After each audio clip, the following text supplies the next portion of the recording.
Hola, muy buenos días. Respondiendo a la actividad sobre el libro Masa y Poder de Elias Canetti y más específicamente en su capítulo de los elementos de poder. Entonces debo mencionar que este libro me pareció bastante interesante. Ojeándolo para encontrar el capítulo encontré también eh, otros apartes muy agradables donde el autor da una ejemplarización de lo que nos quiere transmitir acerca de las masas y el poder. Este lo encontré en una página, SlideShare, de Edgar Arruda, donde está el libro completo. Entonces es bastante interesante y realmente es muy ameno el leer este libro. Sobre los elementos de poder que menciona el autor Elias Canetti, encontré pues 6 que él menciona. El primero es la fuerza y el poder. El autor nos menciona que la fuerza es algo más coercitivo, más instantáneo, más inmediato, y que pues realmente depende mucho de la superioridad física de una persona con la otra. Mientras que el poder es algo más vasto, más amplio, que requiere de más paciencia y no es instantáneo, sino que se da con el tiempo.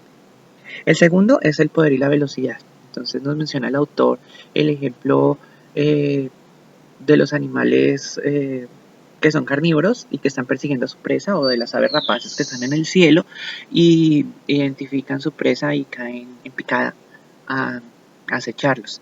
Entonces, ese elemento de tener paciencia, de estar sigiloso ante una situación y en un momento determinado actuar, es un elemento de poder bastante importante. Pues esto distingue a las personas eh, en una situación específica.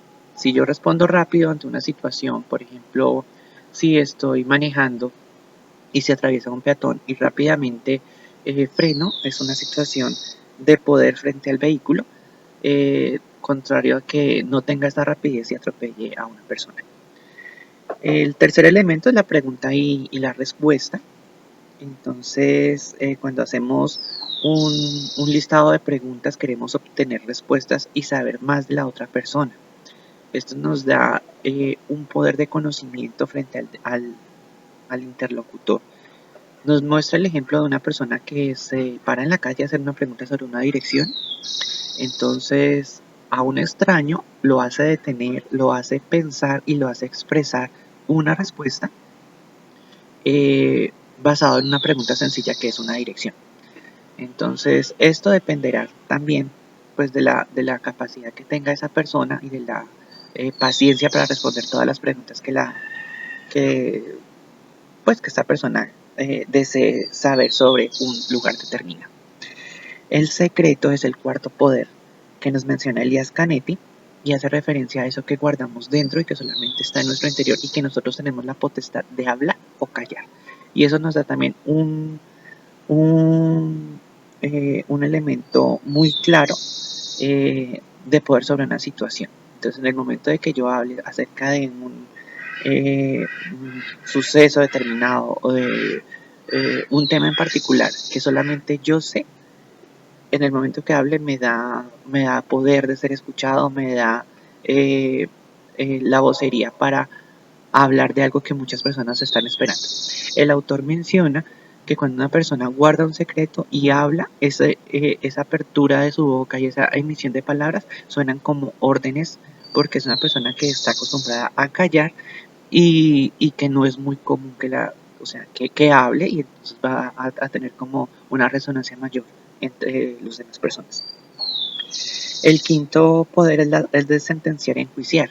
Entonces, cuando yo emito juicio sobre algo, una situación o una persona, por ejemplo, esa obra es fea, es mala, ese edificio está mal hecho, esa persona es un mal profesional, estoy emitiendo juicios así yo no tenga los elementos para hacerlo. Pero el hecho de hacerlo me da un poder, y ese poder puede ser como la difamación, ¿sí?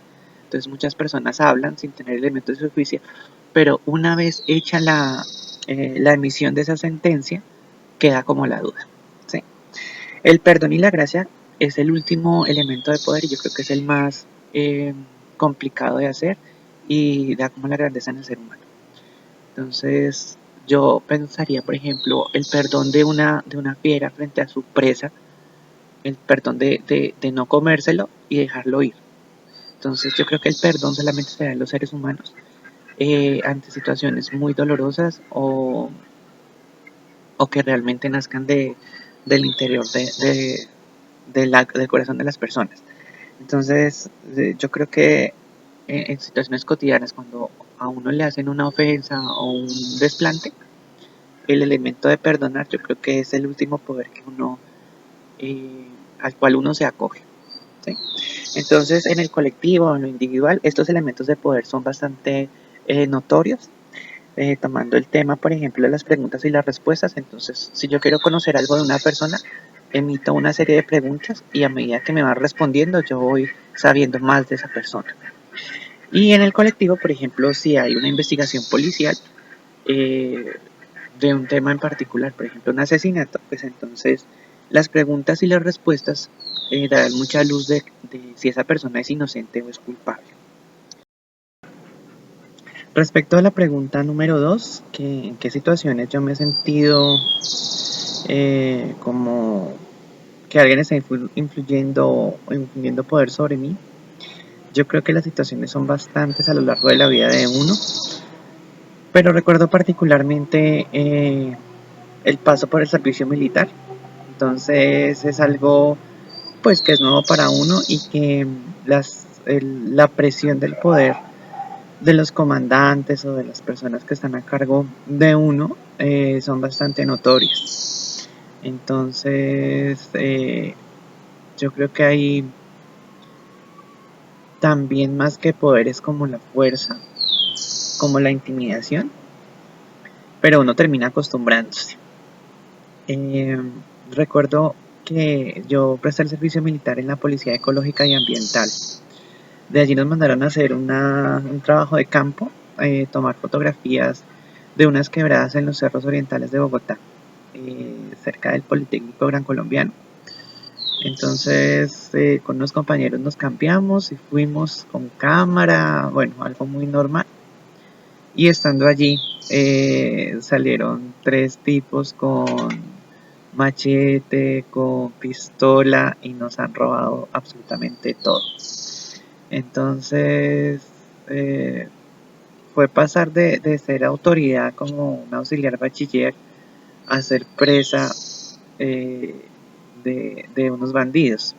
Entonces, fue bastante incómodo porque nos robaron las cámaras, las chaquetas, a mí personalmente me robaron los zapatos, eh, me dejaron descalzo y en ese entonces, hasta ese entonces, yo acostumbraba a usar pañuelo de los que son de tela.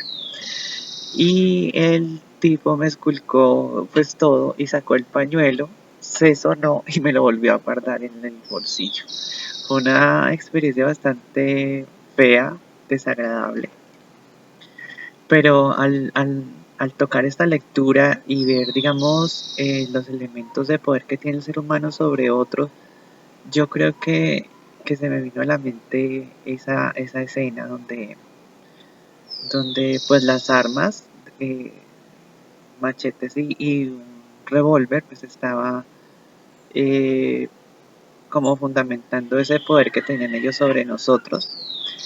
Eh, Pese a que nosotros pues éramos auxiliares bachilleres y teníamos como, como el poder ante la sociedad. Eh, la segunda parte de esa segunda pregunta, que si el caso contrario, donde yo he ejercido poder sobre una persona o una situación, yo creo que cuando, cuando uno tiene la posibilidad de darle empleo a otra persona y de analizar su hoja de vida, y cuando uno está sentado hablando con esa persona, indagando un poco de su trayectoria en el campo en el cual uno lo está requiriendo, eh, uno está con el poder de eso, de las preguntas, de indagar un poco más sobre esa persona como ser humano y como futuro trabajador.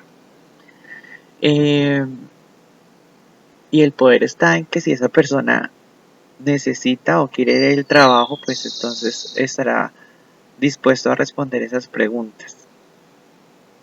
y de pronto también esa persona tiene una serie de dudas e interrogantes frente al trabajo, que si no son preguntadas, por ejemplo, no sé, cómo es el ambiente laboral o qué es lo más pesado que hay que hacer, todas esas cosas, si la persona que está buscando el empleo no lo pregunta, yo tendría el poder de tener ese secreto eh, en mi poder y lo diría solamente hasta cuando bien esté en la práctica y se esté desarrollando esa persona o si esa persona me hace la pregunta a mí. Entonces, creo que también diariamente uno está recibiendo elementos de poder y dando elementos de poder. Por ejemplo, en una relación sentimental también, ¿sí? Uno está sujeto a mantener el silencio, a la velocidad de las reacciones, ¿sí? Ante una situación determinada, eh, a preguntar, a enjuiciar. En la vida cotidiana, si tú sales y cruzas la calle, si lo haces rápido, tienes la posibilidad de llegar al otro extremo, versus si lo haces lento y sabes que vienen carros a tu por lado y lado, ¿sí? Entonces, uno como que todos los días está en constante, eh, pues como decisión, si tomar elementos de poder, si dejarse ejercer de otras personas esos elementos de poder. Yo creo que lo más duro sería que uno se dejara eh, recibir elementos como, sí, como la fuerza, que yo creo que eso ya llega a ser como violencia. Y lo más complicado de dar, el perdón. Como ya lo había mencionado, yo creo que perdonar a otro ser humano es algo bastante complejo y realmente perdonar. Porque en el libro también mencionaba algo importante y es que, digamos, puede que uno que se dé el perdón. Sí, pero las personas con poder no olvidan y van archivando eso para sacarlo en un momento determinado y usarlo pues a su favor y en contra de esa persona. Entonces yo creo que no, o sea, si uno perdona, bueno, perdonó y tratar de olvidar. Pero eso de perdonar y archivar, pues yo creo que realmente el perdón no está totalmente dado.